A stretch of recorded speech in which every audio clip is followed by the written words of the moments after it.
27 ವರ್ಷದಿಂದ ನಾನು ಕನ್ನಡ ಲೆಕ್ಚರರ್ ಆಗಿ PS ಕಾಲೇಜಲ್ಲಿ ಕೆಲಸ ಮಾಡ್ತಾ ಇದ್ದೀನಿ. ಕನ್ನಡ ಲೆಕ್ಚರರ್ ಅಂತ ಇಂಗ್ಲಿಷಲ್ಲಿ ಹೇಳ್ಬಿಟ್ರಲ್ಲ.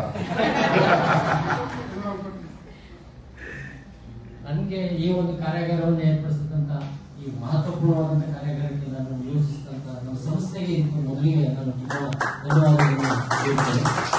ನಾನು ಬಹಳ ಕಾರ್ಯಾಗಾರಗಳಲ್ಲಿ ಭಾಗವಹಿಸಿದ್ದೇನೆ, ಆದರೆ ಅದೆಲ್ಲದಕ್ಕಿಂತ ಬಹಳ ಅತ್ಯುತ್ತಮವಾದಂತಹ ಕಾರ್ಯಾಗಾರ ಅಂದ್ರೆ ಇದು ಅಂತ ನಾನು ಅನ್ಕೊಂಡಿದ್ದೀನಿ. ನನ್ನ ಲೈಫಲ್ಲಿ ಕೇಳಿರೋದು ನೋಡಿರೋದು.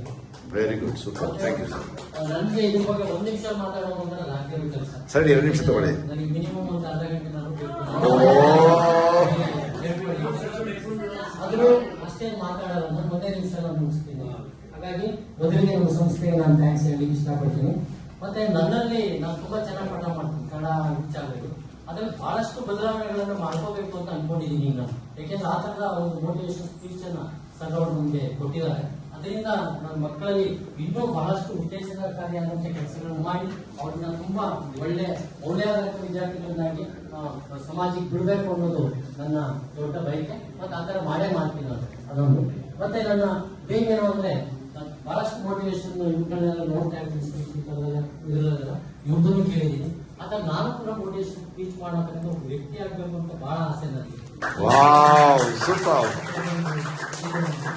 ಹಾಗಾಗಿ ಅದಕ್ಕೆಲ್ಲ ಇದು ತುಂಬಾ ಸಪೋರ್ಟಿವ್ ಆಗಿ ನನಗೆ ಕೆಲಸ ಮಾಡಿದೆ ಅಂತ. ಮತ್ತೆ ವಿದ್ಯಾರ್ಥಿಗಳನ್ನ ನಾವು ಕುವೆಂಪುರವ್ರು ಹೇಳ್ತಾರೆ, ಈ ವಿದ್ಯಾರ್ಥಿಗಳನ್ನ ನಾವು ಹೇಗ್ ಮಾಡ್ಬೇಕಪ್ಪ ಅಂದ್ರೆ ಈ ಭತ್ತ ತುಂಬಾ ಚೀಲಗಳನ್ನು ಮಾಡಬಾರ್ದು, ಭತ್ತ ಬೆಳೀತಕ್ಕಂಥ ಗದ್ದೆಗಳನ್ನ ಮಾಡಬೇಕು ಅಂತ. ಅವರಲ್ಲಿ ಸೃಜನಾತ್ಮಕತೆಯನ್ನು, ಕ್ರಿಯೇಟಿವಿಟಿಯನ್ನು ತುಂಬಾ ಕೆಲಸವನ್ನ ನಾನು ಪ್ರಾಮಾಣಿಕವಾಗಿ ಈ ಒಂದು ಇದನ್ನು ಕಲ್ತಿದ್ದೀನಿ, ಮಾಡ್ತಾ ಇದ್ದೇನೆ ನಾನು. ಅದು ಇನ್ನೂ ಹೆಚ್ಚು ಉತ್ತೇಜನಕಾರಿಯಾಗಿ ಆ ಕೆಲಸ ಮಾಡ್ತೀನಿ ಅಂತ. ಮತ್ತೆ ಇನ್ನೊಂದೇನು ಅಂದ್ರೆ ನಾನು ಬಹಳಷ್ಟು ಏನೇ ಕೇಳಿದ್ರು ನೋಡಿದ್ರು ಅದನ್ನ ತಕ್ಷಣದಲ್ಲಿ ಜಾರಿಗೆ ತರ್ತಾ ಇರ್ತೀನಿ. ಈಗ 3-4 ದಿನದಿಂದ ಏನಾಗಿದೆ, ಇನ್ನೂ ಆಕ್ಟಿವ್ ಆಗ್ತಿದ್ದೀನಿ. ಇವ್ರ ಮಾತುಗಳಲ್ಲೇ ಕೇಳ್ಬಿಟ್ಟು ನಾನು ತುಂಬಾ ಆಕ್ಟಿವ್ ಆಗಿ ಹೇಳೋದು, ಕೆಲಸ ಮಾಡೋದು, ಇನ್ನೊಂದು ಮಾಡೋದು, ಈ ತರದೆಲ್ಲ ಮಾಡ್ತೀನಿ ನಾನು. ಅದಕ್ಕೆ ತುಂಬಾ ಮೋಟಿವೇಶನ್ ಆಗಿ ಮಾಡಿದಾರಂತೆ. ಅವ್ರು ಇನ್ನೊಂದ್ಸರಿ ಸರ್ ನಿಮಗೆ ಧನ್ಯವಾದಗಳನ್ನು ಹೇಳಿ. Thank you so much sir.